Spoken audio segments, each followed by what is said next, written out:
años de una herida que no cierra, 23 años reclamando justicia, las respuestas que no llegan, es otra de las heridas abiertas que hay en la República Argentina, otra deuda de la justicia.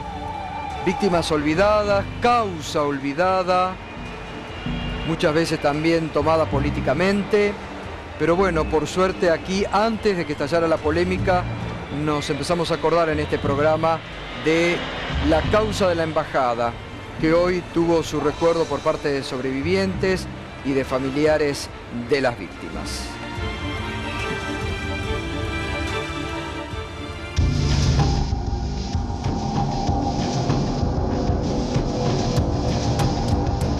El 17 de marzo de 1992, a las 3 menos 10 de la tarde, voló por los aires la Embajada de Israel, que estaba en el edificio ubicado en este predio, en donde hoy hay un monumento, este en el que estamos.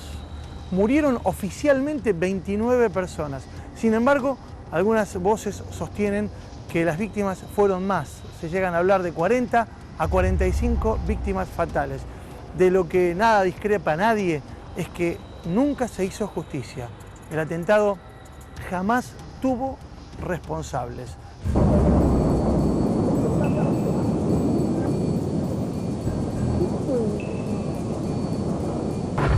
Vemos móviles de los bomberos, ramas, árboles caídos. Evidentemente es una explosión de grandes dimensiones y ya lo pueden ver, como si hubiera caído una bomba de un avión.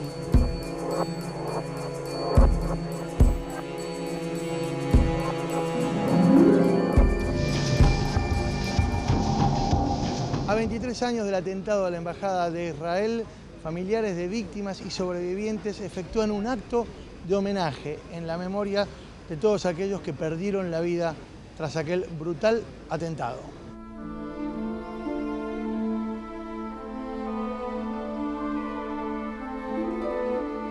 El recuerdo del primer día está presente aún cuando han pasado 23 años y lógicamente no lo podemos olvidar. El dolor sigue creciendo por la falta de justicia y de investigación e identificación de los presuntos culpables. No tenemos absolutamente ninguna duda que hubo muchos implicados en este tremendo asesinato que fue a mansalva contra gente inocente que no tenía absolutamente nada que ver con ninguna contienda. ¿Qué recuerdos tenés de ese día? Horribles, se te mezclan muchas cosas. Cambia la visión de la vida, recuerdos de barbarie. Yo me acababa de casar 3 meses antes y el no poder ver el video del casamiento, porque había gente que ya no estaba. O sea, recuerdo de la barbarie. Fue algo muy difícil. En ese momento, el desconcierto, los gritos, los llantos, las sirenas, hasta que nos sacaron de ahí adentro. Había refacciones, por tanto había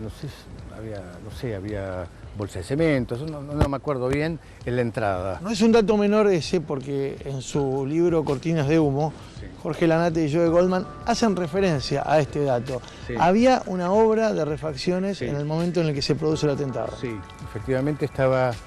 Me acuerdo que en el primer piso estaban trabajando, no sé, estaban trabajando modificando paredes, bueno, o arreglando paredes. Esto es así. Y me acuerdo que entré, bueno, yo entraba aquí como si entrara a mi casa, digamos, era lo mismo.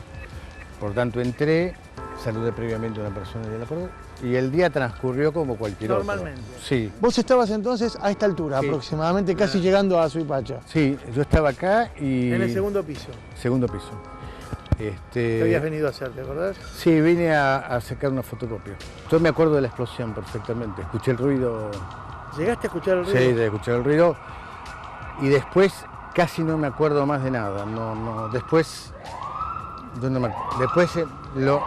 tengo recuerdos muy comparados.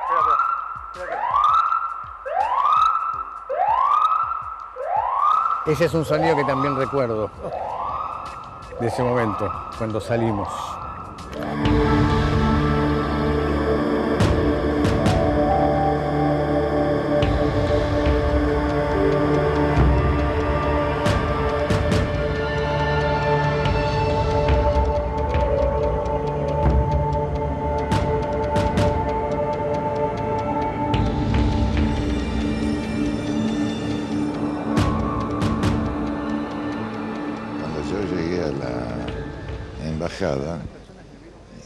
Me llamó la atención algo. Yo venía periódicamente y ese día no había un alma en la calle. No estaba nadie en las garitas de la embajada de Rumania, en la otra embajada. Fue algo una incógnita que todavía nos queda dentro. Acá no hubo ningún sospechoso, ningún detenido y no hay ningún juicio terminado. Nosotros los familiares seguiremos exigiendo la verdad y la verdadera investigación hasta llegar a su final.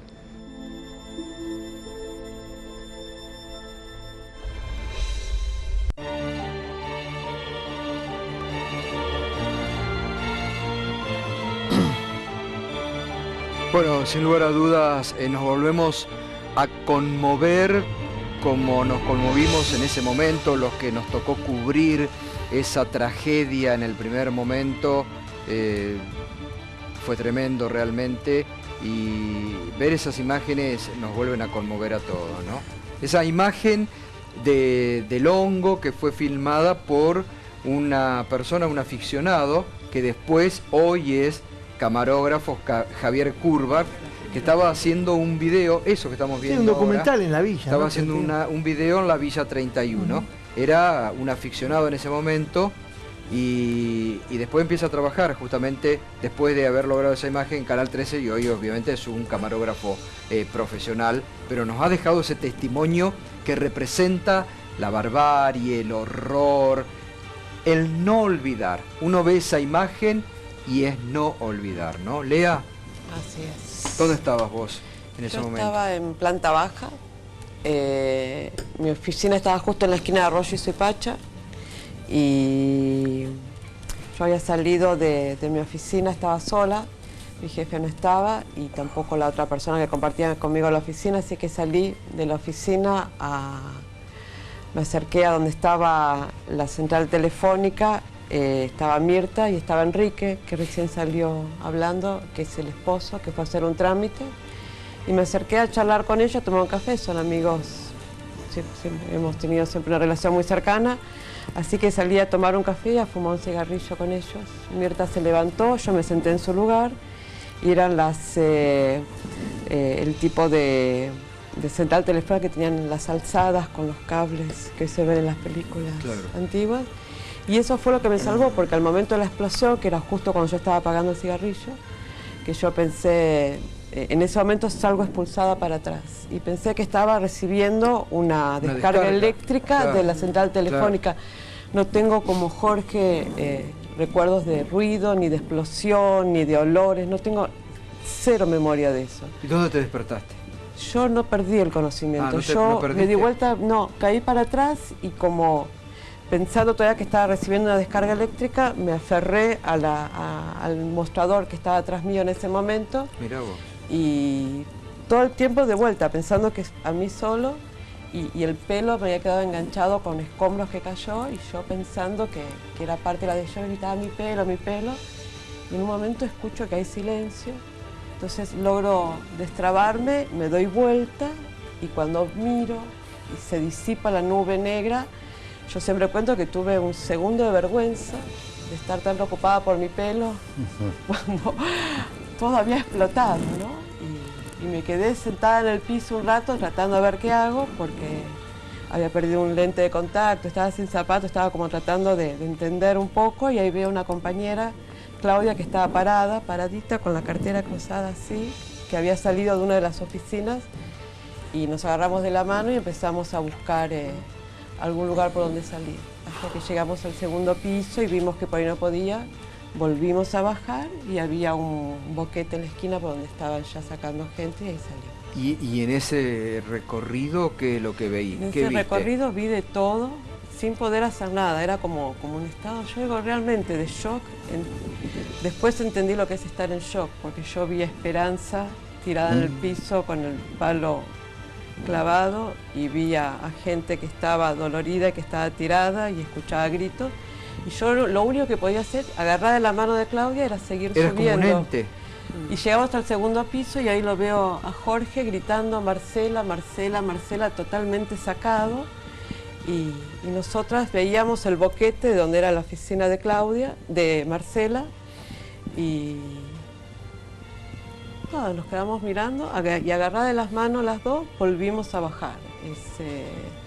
Eso después genera todo tipo de sensaciones, ¿no? Pero en ese momento es lo que uno puede hacer. Jorge, ¿quién era Marcela? Marcela era Marcela Droblas, que trabajaba con nosotros. Sí, un ser especial. Lea se sonríe porque eran muy amigas. Y era una chica que tenía mucho vínculo con nosotros. En una fecha muy reciente habíamos tenido una reunión en la casa de Mirta, de la secretaria del embajador. No sé si era un cumpleaños, una reunión, una semana antes. ¿No era tú la despedida tuya? ¿Viajabas a...? Era una despedida mía que yo viajaba justamente a Israel. Eso había sido entonces 2 meses antes, que tenemos una foto que estamos todos juntos y está Mirta, está Marcela, en fin, algunas personas, compañeros nuestros que quedaron bajo los escombros. Marcela, y es interesante hacer esta reflexión porque hoy hablábamos justamente que hay números en la información, cantidad de muertos, víctimas, que es muy importante porque es parte de la información y de la crónica. Vos lo cubriste en aquel momento, sí. Y nosotros creo que hablamos en aquel momento, meses después.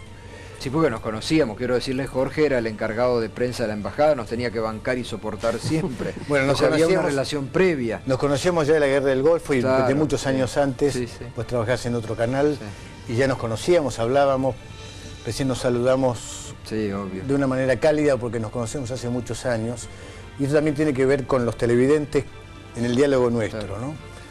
Y lo que quiero decir que es importante saber, hoy lo decía yo a la tarde cuando hablaba, hablar de las víctimas, porque si hablamos de las víctimas entendemos mejor lo que nos pasó. Que todas las víctimas, los que trabajamos en la embajada, trabajamos con una forma de vida.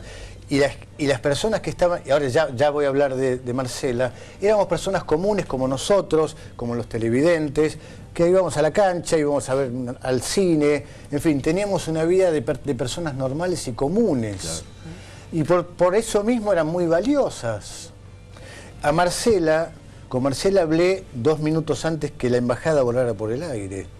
La dejé tomando un yogur y una pera, que era su almuerzo de todos los días. Y ella, Marcela, nos había contado 10 minutos antes, ella estaba volviendo de sus vacaciones en las cataratas, que se había puesto de novia, estaba contenta. Y nos había contado, por lo menos a mí, no sé si a Lea le contó, que se estaba abriendo la embajada de la Unión Europea. Y ella quería entrar a trabajar allí. Y nos lo contó y yo le dije, no te vamos a ver más, o bueno, todos los días, pero bueno, si para vos es un progreso, adelante. Con esto quiero decir que Marcela tenía proyectos, claro, como cualquier otra persona, y ese día se quedaron ahí. Y también, si me disculpas, hoy mencioné a Eleora Carmón. Y Eleora Carmón era la esposa del cónsul. La debo haber visto 30 segundos antes que la embajada volara por el aire. Eleora, estábamos en un coro, al cual me llevó Marcela, el coro de la embajada. Ensayábamos en la casa de Eleora.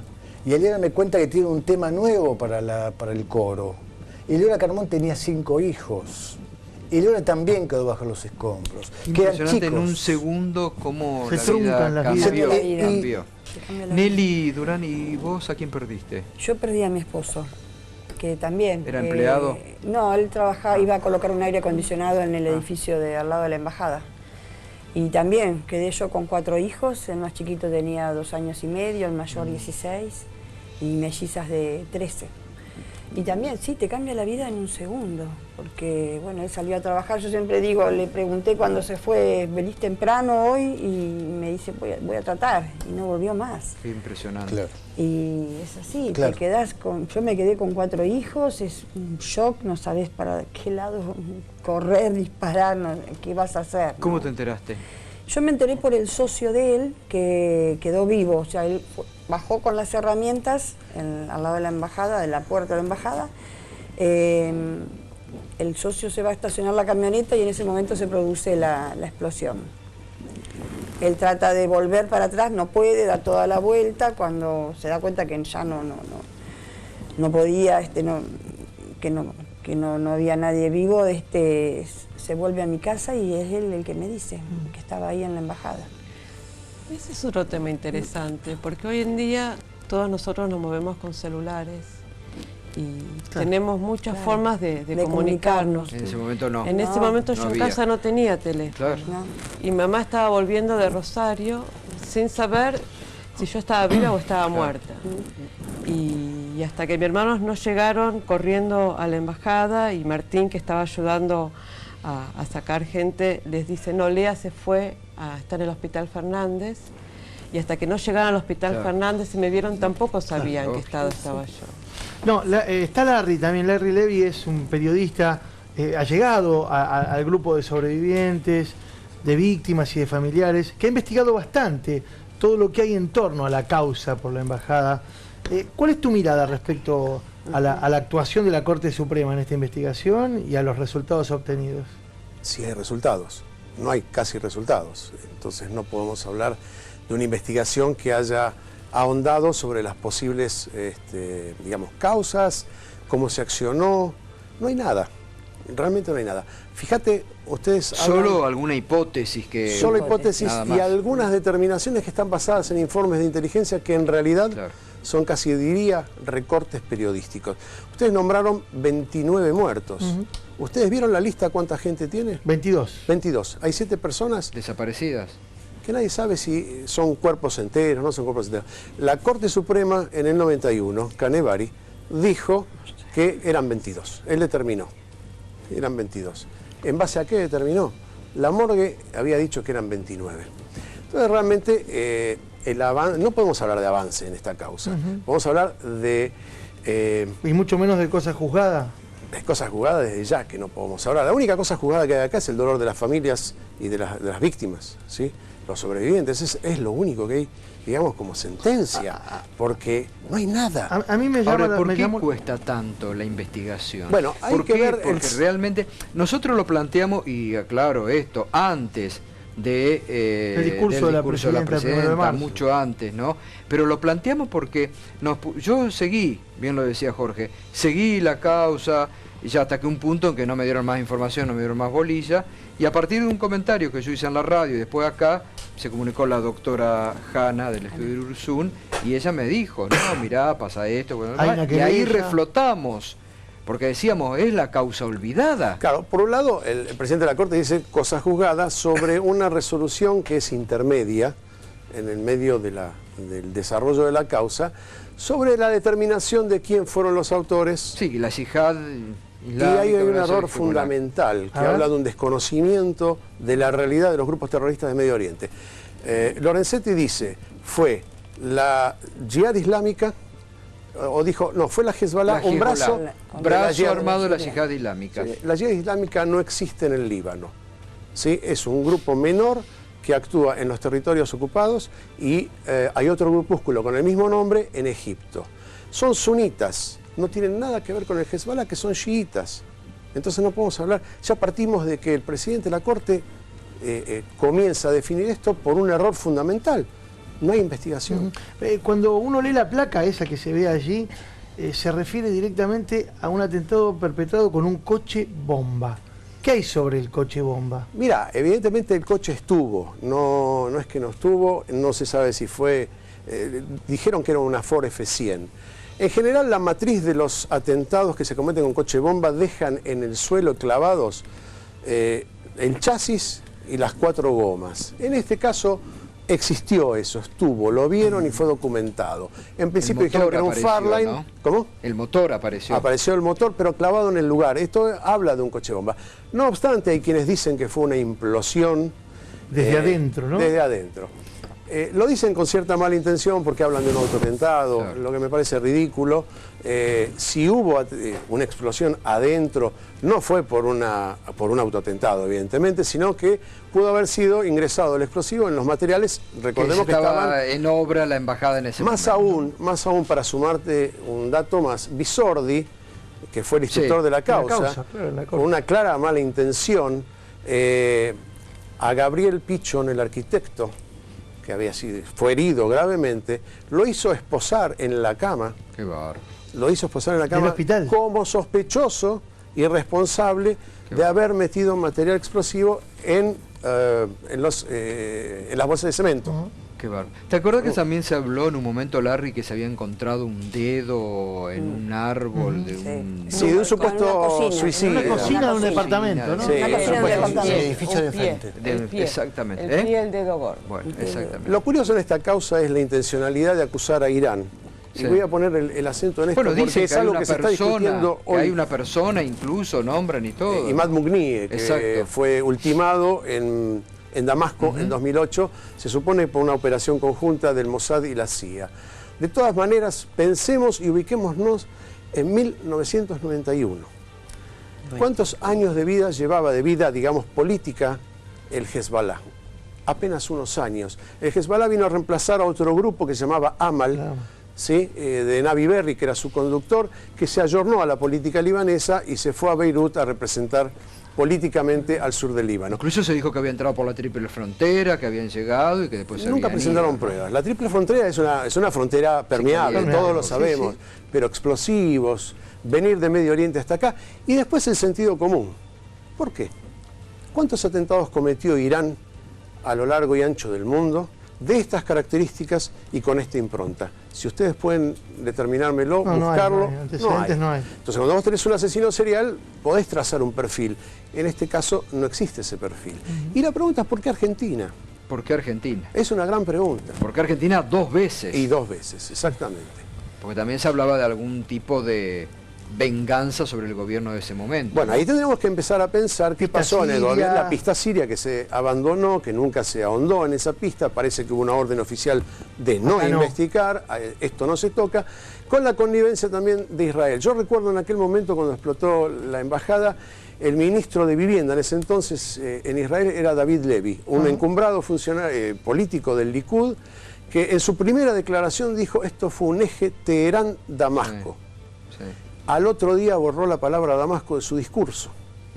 Y dijo la Teherán. Borró. Teherán, quedó Teherán, y la intencionalidad de acusar a Teherán encubre de alguna manera alguna responsabilidad por otro lado. Hablando del Estado de Israel, ¿qué comportamiento tuvo el Estado de Israel respecto del tema del atentado y la investigación? Mira, acá voy a entrar en un problema ríspido, pero evidentemente es parte de la intencionalidad de encubrir a los autores, en tanto y en cuanto Irán fue siempre el objetivo de acusación, ¿sí?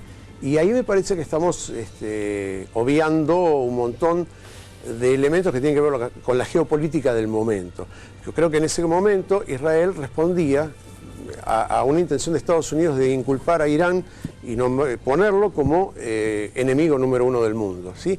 Ahora que las cosas están cambiando, estamos viendo en estos últimos días un cambio de geopolítica muy importante en Estados Unidos. Empezó a negociar con Irán y sin embargo la derecha israelí sigue insistiendo en este tema, ¿no? Bueno, déjame decir, hoy hablé con una fuente muy importante, cercana al poder diplomático de estos países, y me dicen que es inminente la firma de convenios entre el presidente Obama y el presidente Rouhani, que van a llevar a un acercamiento entre los Estados Unidos y Irán. Y esto indudablemente yo no sé cómo le caerá, no sé, al Tea Party republicano o a los sectores... Al sector de derecha en Israel. De todas maneras hay que... Hoy hubo elecciones, ¿no? Además. Hubo elecciones, no sé cómo salieron. Había un empate técnico, por lo menos la información que trascendió en estas últimas horas. Probablemente obligue esto a que el gobierno de derecha tenga que negociar con la izquierda y formar un gobierno, digamos, más moderado, ¿sí? pero la derecha israelí de algún modo sigue acusando a Irán, sigue teniendo a Irán como objetivo, como enemigo número uno. ¿Y con las víctimas cómo se comportó el Estado de Israel? Bueno, hubo, a mi criterio, hubo disparidades, digamos. En algunos casos hubo ayuda, en otros no. En algunos casos hubo sostenimiento y en otros no. En algunos casos hubo acompañamiento y en otros no. ¿Y el Estado argentino? Hoy estuvieron con la presidenta. Sí, el Estado argentino, debemos decir que la Presidenta de la Nación envió un proyecto de ley hace 4 años, un proyecto de ley de reparación. El proyecto de ley fue al Congreso, un grupo de nosotros hizo un seguimiento de ese proyecto en el Congreso y al cabo de más o menos 2 años ese proyecto fue aprobado por diputados y por senadores y por todo el arco político argentino representado en el Congreso. Luego esta ley se desarrolló, se reglamentó y puedo decir que ya se cumplió con esa ley en todos los, tanto de familiares como víctimas. Y hoy en la reunión, en el encuentro con la presidenta, se avanzó sobre el tema de la causa, porque la presidenta pidió especialmente en la Asamblea Legislativa, ¿no? Justicia. Hoy la entrevista con la presidenta fue una entrevista, yo diría, muy cálida, diría humana, donde en realidad hablamos de cada uno, claro. Hablamos de las víctimas, también le hablamos de su proyecto de ley, pero fue una entrevista, claro. Yo diría cálida, duró más de 1 hora, pero eso... Sí, Lea. No. Con respecto al Estado de Israel, en Israel existe una ley nacional de seguro social que cubre a las víctimas de atentados que tienen daños permanentes como, digamos, claro. Como acá la ley también en este caso. A raíz de lo que pasó con la Embajada de Israel, en Israel se promulgó una ley que se llama la Ley Buenos Aires, que prevé este tipo, o sea, sí. Prevé la situación de que empleados locales de las embajadas en el mundo y están cubiertos. Entonces todos aquellos que presentaron carpetas que tienen heridas, que tienen que perduran en el tiempo, reciben un subsidio de Israel. Larry, y de tu investigación y de lo que vos has indagado, ¿qué crees que pasó? ¿Te acercás a alguna hipótesis o no? Mira, yo tengo la hipótesis de la pista siria. No olvidemos que durante el gobierno de Menem hubo cosas muy notables como Ibrahim al-Ibrahim en la aduana, sí. Montserrat Alcázar dando vueltas por aquí. Hay un viaje de Menem previo a la asunción que hizo a Europa. Yo tuve una entrevista una vez con Mario Rotundo, que había sido el cajero de la recaudador de campaña, y él me confesó que había estado en Roma esperando dinero de los libios, recuerdo algo así como 18 millones de dólares, pero que la comitiva de Menem con los Yoma había viajado a Damasco, fue recibido por el presidente Hafez el-Assad en su momento, el padre del actual presidente, y en una velada que habría participado también Montserrat Alcázar, y las malas lenguas hablan de... Estaba ahí en la velada. Yo cubrí ese viaje y buscábamos todo a Montserrat Alcázar. Bien, dice las malas lenguas que... Fue el famoso viaje que donde él fue a Yabrut, ¿no? Él se va a Yabrut, que es el pueblo natal de los Yoma. Y a conocer a su familia. Todo eso no se investigó, toda esa conexión. ¿Qué le dio Assad a Menem? Las malas lenguas hablan de 90 millones de dólares para la campaña. ¿Y qué promesas incluyó Menem en eso? ¿Y qué puede haber pasado con esas promesas si no se cumplieron? Claro. Y ahí tendríamos que saber. Y después tenemos otra posible... Ahora, la Corte nada ha indagado de eso. Yo no tengo ninguna información de que hayan ahondado en ese tipo de cosas. Te digo más, casi todas las medidas de prueba pedidas entre el 92 y el 98 aproximadamente fueron automáticamente denegadas. No al lugar casi todas las medidas de prueba presentadas por la querella. Realmente no hubo investigación. Y cuando llegó Canevari hizo, digamos, de alguna manera un rejunte de todo, hizo algunas determinaciones, ordenó, pero a partir de ahí no hubo nada. Después hubo acercamientos a la Corte cuando se presentaron los querellantes, los familiares. La Corte determinó que una persona, el doctor Mandalunis, estudie la causa, pero volvimos a nada. Volvimos a nada.